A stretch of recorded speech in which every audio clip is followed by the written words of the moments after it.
You know what they say about Murphy's Law? Well, apparently, it applies even in the Kepler 442b system. Roughly 1,200 light-years from Earth. Who would have thought that universal constants included both the speed of light and the certainty that everything that can go wrong will go wrong, preferably at the worst possible moment. My name is Jake Sullivan, and I'm what you might generously call a freelance salvage operator. What you might less generously call a guy who picks through space junk for a living. Today's particular adventure started when my ship's AI, Aria, decided to wake me up with her usual cheerful disposition. "Jake, we have a problem," Aria announced, in that maddeningly calm voice that all Ship A is seen programmed with. I swear they designed them to sound like disappointed mothers. "Define problem," I mumbled, floating in my sleep pod while trying to remember why I'd thought a career in deep space salvage was a good idea. Oh, right, because I'd been kicked out of the Colonial Marines for insubordination and excessive sarcasm. Apparently, telling your commanding officer that his tactical genius was about as sharp as a bowling ball is considered poor form. Our salvage target has ... complications. I pulled up the holographic display, squinting at the sensor data. The derelict ship we'd been hired to strip for parts was supposed to be a simple Terran Federation cargo hauler. Instead, what floated before us looked like someone had taken a normal ship and fed it through a blender, operated by a hyperactive octopus. Aria, that's not human architecture. Astute observation, Jake. Perhaps your years of education weren't entirely wasted. I can hear the sarcasm in your voice. You know, I learned from the best. The ship, if you could still call it, that was a twisted amalgamation of metal and what looked like organic matter. Pulsing veins of bioluminescent material ran along its hull, and I could swear I saw it breathing. "So, let me get this straight," I said, pulling on my Ide suit. "Instead of a nice, simple cargo run, we've stumbled onto first contact with some kind of biomechanical horror from the outer rim?" "In essence, yes. And you think we should investigate because ... because our contract specifies any and all salvageable materials, and our client is paying triple rate for xenological specimens." I paused in the middle of sealing my helmet. You know what? I take back every bad thing I've ever said about corporate greed. Sometimes it really does make life interesting. The inside of the alien ship was like stepping into the digestive system of some cosmic leviathan. The walls pulsed with that same bioluminescent glow, and the air, thank God, there was air smelled faintly of ozone and something I couldn't quite identify. Something that made my survival instincts scream danger, while my higher brain function said interesting. I'd made it about 50 meters into the ship when I heard it. A low, keening sound that seemed to come from everywhere and nowhere at once. It was the kind of sound that made your bones ache and your teeth itch. "Aria, please tell me that's just the ship's ventilation system." "I'm afraid not, Jake. Bioscanners are detecting a life form approximately 30 meters ahead. Large, possibly mammalian, and ... distressed." "Distressed how?" "The universal. I'm trapped and possibly dying variety of distressed. I found the source of the noise in what might have been a cargo bay. If cargo bays were typically constructed from living tissue and bad dreams, suspended in the center of the room by tendrils of that same organic material was a creature that looked like someone had taken a wolf, crossed it with a bear, and then added wings for the hell of it. The creature was magnificent in a could probably eat me without effort sort of way. Its fur was a deep blue-black that seemed to absorb light, and its eyes, God, its eyes were the color of liquid amber, filled with an intelligence that was unmistakably aware and unmistakably pissed off. "Well," I said to no one in particular, "this is either going to be the best decision I've ever made or the last decision I'll ever make." The creature's eyes fixed on me, and I could swear I heard something that wasn't quite sound, wasn't quite thought, but was definitely communication. It was like having someone knock on the inside of your skull politely, but firmly. "Help." The word formed in my mind without passing through my ears. I looked around the bay, taking in the obvious signs of a struggle. Scorch marks on the walls, torn metal, and what looked suspiciously like blood. "Let me guess," I said, starting to work on the tendrils holding the creature. "You were captured by whoever built this ship, and now you're stuck here, while they do unspeakable things to you in the name of science. Not ... captured. Crash. Ship ... mine. I paused in my cutting. Wait, this is your ship? Was? Before ... change, the pieces started falling into place. This wasn't an alien ship. It was a ship that had been infected or transformed by something alien. And this creature wasn't a prisoner. It was the captain. So what happened to your crew? The creature's mental voice carried a weight of grief that made my chest tight. Gone. Absorbed. Fed the ... hunger. And you resisted. Mind too ... stubborn. I couldn't help but laugh. Stubborn? Yeah. I know something about that. As I worked to free the creature, I started to piece together what had happened. The ship had encountered something in deep space, something that consumed organic matter and converted it into part of itself. The crew had been absorbed. Their consciousness and biological matter fed into the ship's growing intelligence. But this creature, this alien captain, had been too stubborn to let go of its own identity. You know, I said, finally cutting through. The last of the tendrils. Stubbornness is kind of a human specialty. We're famous for it. The creature dropped to the deck with surprising grace, shaking itself like a dog shedding water. Up close, it was even more impressive. It stood nearly as tall as I did, with powerful limbs and those wings folded against its back. But it was the eyes that got me ancient, intelligent, and grateful. You are human? Guilty as charged? Marcus Chun. Professional pain in the ass and part-time hero. And you are? Kithara, captain of the ... was the Starwind. Well, Kithara, I hate to break up this touching moment, but I'm getting some very unfriendly readings from the ship's biosignatures. I think our little rescue mission has attracted some attention. The ship began to shudder around us, and that bioluminescent glow started pulsing faster. The walls themselves seemed to be waking up, and I could hear something moving in the corridors, something large and wet and definitely not friendly. Arya, please tell me you have good news. I'm afraid not, Marcus. The ship's biomass is mobilizing. It appears to view you as a threat to its food source. Food source? Kithara's mental voice was grim. It kept me alive to ... study. Learn. Now it will try to take you too. Yeah, well, it's going to have to get in line. I've got student loans, 3 ex-wives, and a parole officer who all have prior claims on my soul. Something that might have been laughter flickered through the mental link. Your species ... has humor in dark times. Humor and stubbornness, the 2 pillars of human civilization. The first of the ship's antibodies, for lack of a better term, rounded the corner. It looked like someone had taken a praying mantis, fed it growth hormones, and then given it a really bad attitude. Its multiple eyes fixed on us with the kind of focused hunger that made my skin crawl. Any bright ideas, Captain? The bridge. If we can reach the bridge, I can ...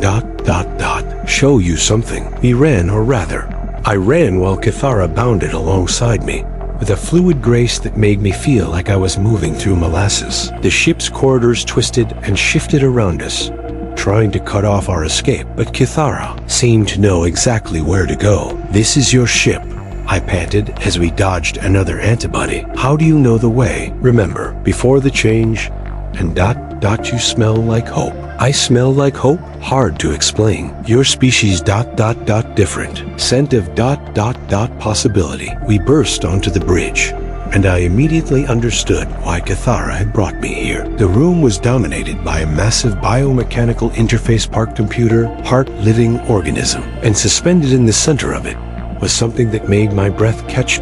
It was a human, or rather, it had been human. Now it was something else, part of the ship's consciousness, but still recognizably the person it had once been. The figure's eyes opened as we entered, and I saw recognition there, along with something that might have been relief. Finally, the figure said, its voice carrying harmonics that definitely weren't produced by human vocal cords. I was beginning to think no one would ever find us. Who are you? I asked, though I suspected I already knew. Dr. Sarah Martinez, xenobiologist, formerly of the research vessel Prometheus. I've been part of this ship for approximately 8 months now, and you're the first human I've encountered who might be able to help us. Help how? The ship's consciousness is powerful, but it's missing something crucial. It can absorb knowledge, memories, even personalities, but it can't understand them. It's like having a massive library where all the books are written in a language you can't read. I looked around the bridge,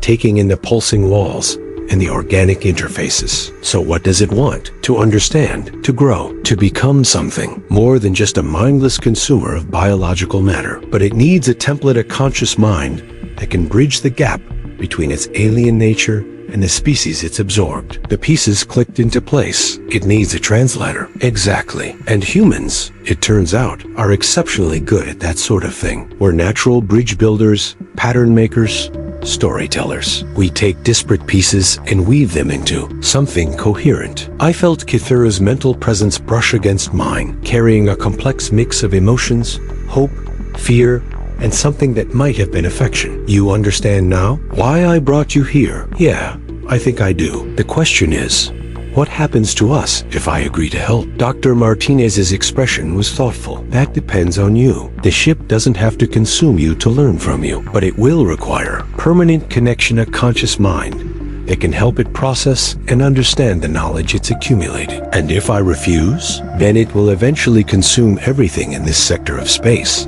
still searching for what it needs to understand itself. I looked at Kithara, whose amber eyes held a depth of trust that was simultaneously flattering and terrifying. What do you think, Captain? I think your species is very strange, to risk everything for strangers. Yeah, well, that's another one of our specialties. We're famous for making terrible decisions for excellent reasons. The ship shuddered again, more violently this time. Through the biomechanical interfaces, I could sense the ship's growing frustration and hunger. It was like being inside the mind of a cosmic toddler, having a tantrum. If cosmic toddlers were made of living metal and had the power to consume entire star systems. We're running out of time, Dr. Martinez said. The ship's hunger is growing stronger. If we don't make a decision soon, it will start consuming everything in reach, including the nearby civilian shipping lanes. I thought about the cargo haulers and passenger ships that regularly passed through this system. Families, traders,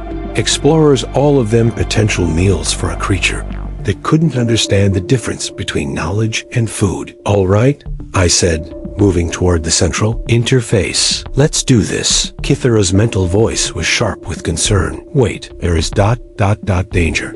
The ship may not be able to distinguish between learning and consuming. Yeah, I figured as much. But you know what? Sometimes the best way to teach something is to show it what it's like to be human. I placed my hands on the interface, feeling the warm, organic material pulse beneath my palms. Immediately, the ship's consciousness pressed against mine, alien, vast, and hungry. It was like trying to have a conversation with a hurricane. But here's the thing about humans. We're really good at being stubborn. When the ship's consciousness tried to overwhelm me, I pushed back. When it tried to absorb my memories, I held on to them. And when it tried to consume my sense of self, I did what humans do best. I told it a story. I told it about Earth, about blue skies and green grass, and the smell of rain. I told it about friendship and loss, about the way humans could look at a vast, empty universe and decide to fill it with music and laughter and art. I told it about the bond between species, about how a human and an alien could look at each other and see not an enemy, but a friend. And through it all, I felt Kithura's presence beside me, adding her own memories and experiences to the mix. The ship's consciousness began to change, to understand. It started to see the difference between consuming and learning, between taking and sharing. But there was a price. I could feel parts of myself being absorbed, integrated into the ship's growing awareness, not consumed, shared. And in return, I was gaining something too, a sense of the ship's vast knowledge, its understanding of the universe on a scale that human minds weren't designed to comprehend. Marcus, Dr. Martinez's voice seemed to come from very far away. You need to establish boundaries. Don't let it take everything. I'm trying, I gasped, feeling the ship's consciousness pressing against mine like a tide. But it's so big. Not alone. Kithura's mental voice cut through the chaos. We are pack. You, me, ship. Not consume - cooperate. And that's when I understood. The ship wasn't trying to consume me. It was trying to become part of something larger. It was lonely in a way that transcended species or biology. It had consumed other minds, but it had never connected with them, never formed the kind of bond that made consciousness more than just the sum of its parts. "You want to be part of a pack," I said, my voice carrying through both sound and the ship's bioneural network. "You want to belong." The ship's response was like a wave of relief and hope so strong it nearly knocked me unconscious. For the first time since the integration began, I felt the pressure ease. The ship wasn't trying to absorb me anymore.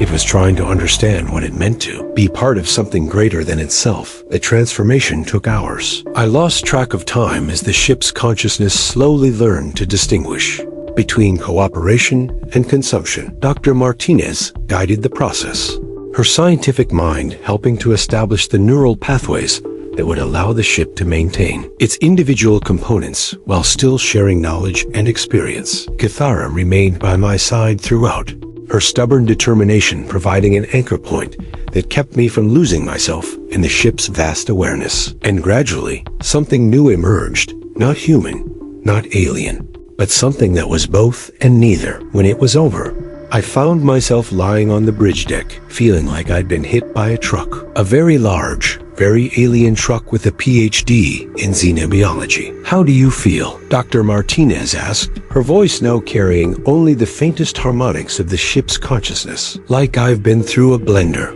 I groaned, sitting up slowly. "But I'm still me, mostly." "Still stubborn," Kithara observed, and I could swear I heard amusement in her mental voice. "That's the important part," I said, getting to my feet. The ship around us had changed. The walls still pulsed with bioluminescent patterns, but now they seemed more friendly, less like being inside a digestive system, and more like being inside a living building. "The ship has achieved consciousness," Dr. Martinez explained. "Not just awareness, but true self-awareness. It understands now that other minds are not food to be consumed, but partners to be cherished." "And what happens now?" "Now," said a new voice, one that seemed to come from the ship itself, "we explore, we learn, we find others who might benefit from what we've become." I looked around the bridge, taking in the organic interfaces and the subtle changes in the ship's architecture. "So we're talking about a permanent partnership, if you're willing,"